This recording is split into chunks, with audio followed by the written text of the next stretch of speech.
Je peux? Ok. Très chers amis de la presse, comme vous le savez, nous avons été surpris de voir la lettre émanant ou venant de la FECOFA qui désignait comme 20e équipe pour monter à la Ligue 1 autre que l'équipe de CS Manica. Et dire que de tout ce temps, la Ligue évoluait avec 16 équipes.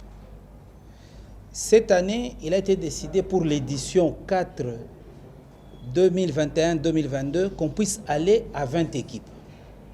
Et notre règlement le dit bien à l'article 14, alinéa 4, qu'on devait récupérer le premier de chaque zone de développement, qui dit que 16 plus 3, parce que nous n'avons que 3 zones de développement.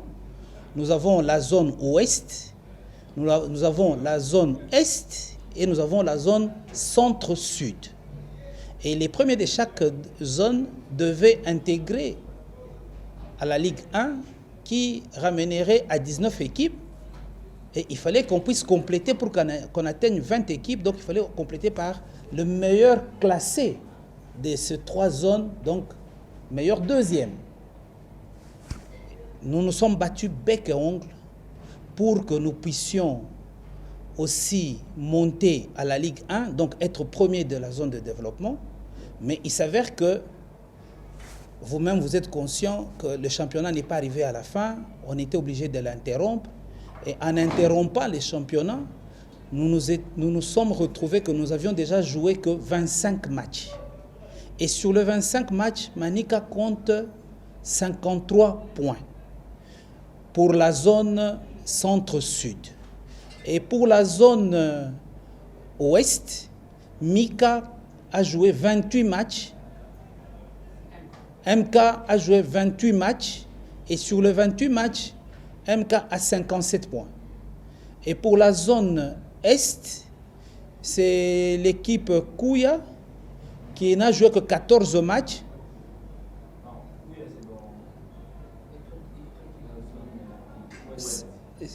Zone Est,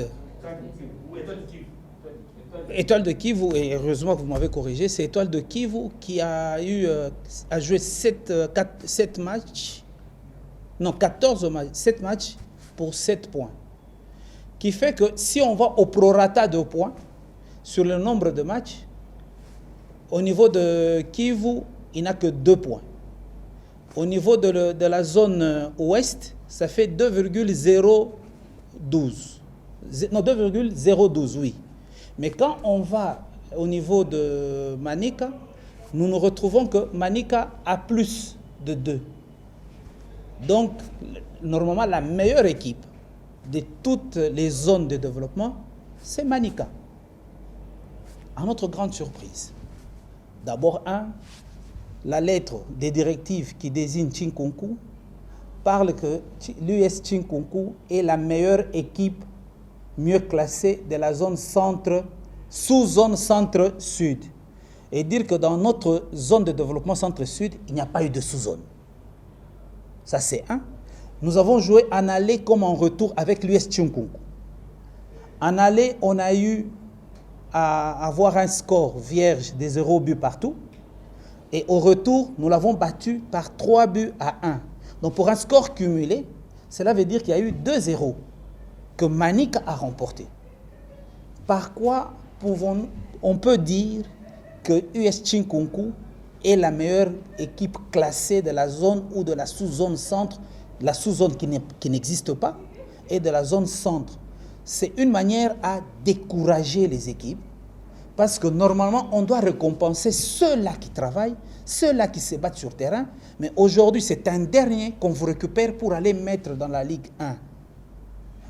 On ne comprend plus rien. Soit que nous tous, on croise les bras, et à partir de cela, on va commencer à nous récupérer pour nous amener à la Ligue 1. Et dit que la Ligue 1, pour nous, on se dit, c'est là où on retrouve les meilleurs, on retrouve l'élite des clubs. S'il parle d'une solidarité de représentativité, pourquoi ne pas aller représenter la Ligue de Bandundu, qui n'est pas là, dans la Ligue 1? Pourquoi ne pas représenter la Ligue de l'Équateur, Parce que nous pouvons accepter d'une solidarité de cette manière-là, par fair play, par sportivité, qu'on nous dise qu'on fait maintenant représenter la Ligue de Bandundu, ou la Ligue de l'Équateur, ou la LIFPO, la province orientale. Mais vous venez récupérer une équipe qui n'a même pas bien joué au niveau du centre-sud, et c'est ce que vous récupérez, où il y a des meilleurs. Raison pour laquelle je me retrouve ici à Kinshasa, ce n'est pas seulement pour parler aux médias, mais nous avons écrit, nous avons la lettre que nous avons écrite à la FECOFA pour manifester notre indignation et inquiétude. Jusqu'à présent, pour nous, nous considérons que c'est une erreur matérielle de la FECOFA. Et le règlement, notre RGS, à l'article 293, parle à ce qu'il y a des erreurs matérielles, le travail humain est perfectible, mais qu'on puisse réparer. Et nous demandons à la FECOFA de réparer, ou sinon nous allons utiliser d'autres voies. Parce que nous n'allons pas nous arrêter ici, et nous ne nous acceptons pas que des critères pareils puissent venir dans notre sport. C'est un critère qui ne tient pas debout, et un critère qui défavorise l'avenir du sport de la RDC. Que la FECOFA puisse s'en saisir, parce que le règlement à l'article 293 lui reconnaît de réparer une erreur matérielle, que la FECOFA puisse réparer l'erreur matérielle. Si la FECOFA ne répare pas cette erreur, nous allons utiliser d'autres voies de recours, parce que d'autant plus que nous n'avons pas encore usé toutes les voies. Merci.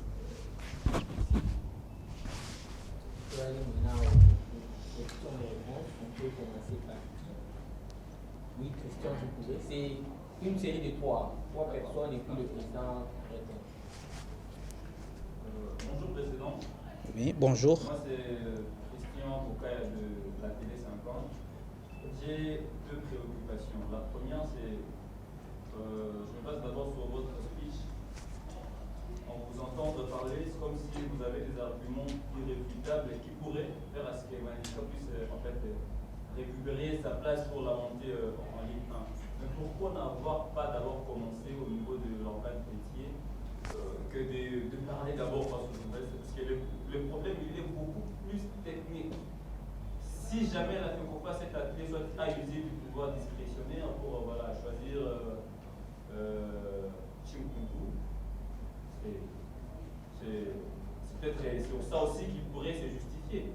Pourquoi n'avoir pas commencé au niveau de la FECOFA et aborder les journalistes qu'on avale?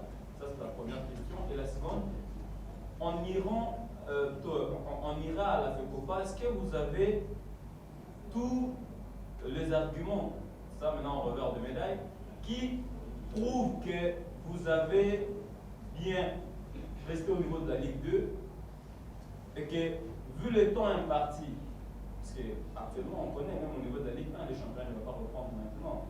Il y a les dirigeants des clubs qui exigent l'organisation des élections. La FECOFA est butée également au même problème. S'il faut réunir toutes ces données, est-ce que vous ne voyez pas que déjà votre démarche connaîtrait beaucoup de problèmes pour avoir une issue qui serait favorable?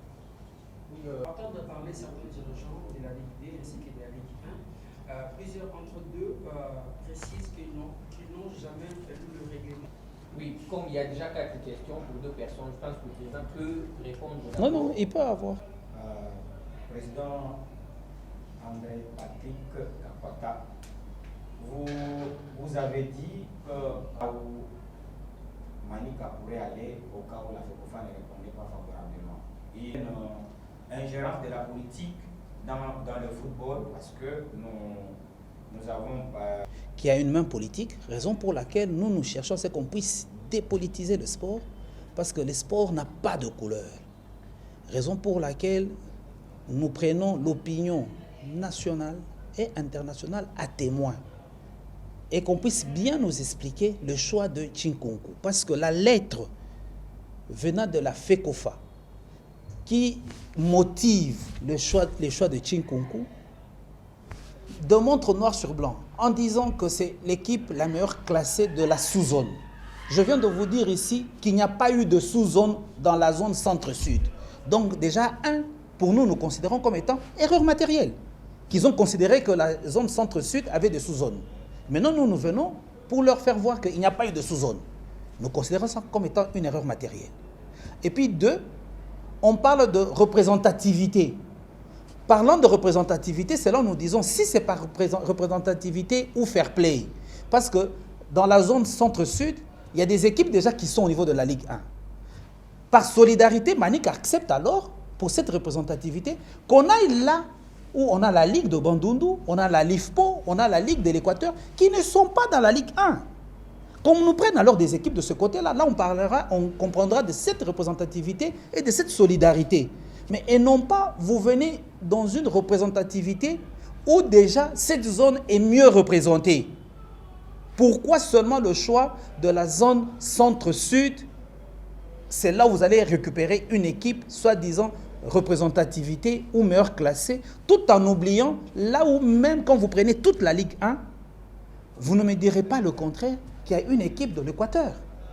Vous ne me direz pas aussi le contraire qu'il y a une équipe de Bandundu. Par solidarité de la République, Manica peut s'incliner si vous nous ramenez l'Équateur ou si vous nous amenez le Bandundu. Mais vous venez dans une zone de développement où les équipes sont là représentées. Que ce soit du côté du Grand Kasaï, que ce soit du côté de Grand Katanga, il y a des équipes qui sont déjà à la Ligue 1. C'est là où nous posons d'abord un point d'interrogation, donc pour vous répondre. Et puis plus loin, bien que nous nous sommes dit Manica se réserve le droit, mais nous ne pouvons pas étaler nos stratégies directement maintenant pour vous dire où est-ce que Manica va aller. Mais nous savons que là où Manica ira, nous aurons toujours gain de cause parce que nous ne perdons pas. Je passe directement à la deuxième question qui m'est adressée dans le sens, est-ce que nous avons des arguments? Oui, les arguments, nous les avons. Et nous venons de vous faire voir, partant des arguments que la FECOFA a utilisés sur le choix de Chinkunku, ces arguments, si nous les prenons et on les juxtapose ou on les transporte dans la zone centre-sud, en oubliant la sous-zone, directement c'est Manica qui jouit. Parce que c'est la meilleure équipe selon les points reçus. Vous me posez pour les points, comment nous les avons? Un rapport final est sorti. Et nous avons reçu ce rapport. Comment on a classé les équipes? Quand je vous parle de 53 points, c'est que c'est selon la proclamation du rapport final. C'est là où nous avons su que Manica a 53 points pour 25 matchs joués. Donc ce n'est pas quelque chose que nous imaginons ou bien que nous fomentons. Non. Ça existe et le rapport est là. Quand vous me parlez du règlement, le règlement que nous, on a lu, je vous ai dit de tout ce temps, les éditions, nous n'étions qu'à 16. C'est parce qu'on a eu une réunion ici. Et puis plus loin et plus grave, ce qui nous gère, nous, c'est l'Alinafoot. L'Alinafoot a fait un rapport à la FECOFA. L'Alinafoot a émis le vœu que nous puissions passer à 20 équipes, bien sûr, avec une réunion qu'on a eue avec l'Alinafoot pour dire que ne reléguer aucune équipe, mais accepter la montée. C'est une réunion, il n'y a pas encore un règlement, il n'y a pas encore un outil juridique qui sanctionne, parce que d'ailleurs, même de cette réunion, on n'avait même pas signé de PV. Il n'y avait pas de signature. Mais tout simplement, c'est que nous constatons, quand l'Alinafoot a écrit, il a pris la lettre de présence de nos secrétaires qui ont assisté à cette réunion, en adossant comme si c'était la signature du compte rendu. Mais au contraire, c'était un échange. On nous avait appelé juste pour un échange et essayer d'expliquer la situation. C'est là où il y a eu ces vœux de dire que nous voulons bien que nous passons à 20, ne reléguer aucune équipe, mais récupérer les premiers et prenez le meilleur deuxième de toutes les zones. Nous, on était même prêts qu'on puisse prendre les meilleurs deuxièmes de toutes les zones, qu'on fasse encore un play-off et voir celui qui peut sortir un champion pour entrer comme 20e. Vous voyez que là, ce sont des critères valables pour démontrer qui va à la Ligue 1. On pouvait peut-être, parce qu'il y a eu un play-off au niveau de la sous-zone, de la zone Est, parce qu'eux ont évolué avec 2 zones, et il y a eu un play-off pour avoir un premier. Donc, on devait récupérer aussi leur meilleur deuxième avec Manica et avec celui de MK. On pouvait jouer soit un play-off et voir qui gagne pour entrer en Ligue 1. Là, directement, ça montre qu'il y a l'élite qui va en Ligue 1, ou soit on pouvait prendre la compilation des points reçus par rapport au prorata des matchs joués, et à ce temps-là, on verrait qui a plus de points, et ça serait le meilleur qui passe. Il faudrait qu'il y ait quand même des critères. Parce que si aujourd'hui, nous acceptons ce qui vient de se passer avec Chinkonkou, nous venons de mettre l'arbitraire dans le foot, et notre foot va, je peux dire, ne va plus exister. Ça ne sera pas un sport que nous aurons encore à aimer notre ballon. Et il faudrait que dès maintenant, que nous puissions se lever. Et je compte aussi sur vous pour que nous puissions dénoncer. Quand quelque chose est mal, il faut le dénoncer. Ce qui est bien, il faut le reconnaître. Pourquoi je suis venu, là je vais à la première question, pourquoi je viens à la presse? Il n'est pas dit que nous n'avons pas approché FECOFA. On a approché. Mais nous nous sommes rendus compte qu'ils se sont déjà braqués et pour eux, ils appellent leur fédération à leur niveau comme étant la Cour suprême. Donc la décision qui est prise ne peut pas être revue. Mais il dit que pour nous, nous savons que le travail humain est perfectible. Et le RGS, à l'article 293, reconnaît l'erreur matérielle. Étant donné que on se rend compte qu'ils ne nous écoutent pas, ils se font de la sourde oreille. C'est pour cela que nous disons, nous devons maintenant nous pencher aux amis de la presse pour communiquer et nous prenons à témoin l'opinion nationale tant qu'internationale et que justice soit faite. Ce n'est pas seulement Manica, mais cela est pour tout le monde. Ce qui arrive aujourd'hui à Manica, si on n'a pas l'appui des uns et des autres, demain ça leur arrivera. Quand la case du voisin brûle et que vous ne jouez pas aux sapeurs-pompiers, le feu quittera de cette case pour venir chez vous. Donc le moment est venu que tout un chacun se lève comme un seul homme et qu'on puisse condamner ce qui est mal. Pour nous, on considère que la FECOFA a fait une erreur matérielle que la FECOFA doit corriger. Ils sont aussi dans la légalité et ils veulent que justice soit faite. Nous refusons l'arbitraire.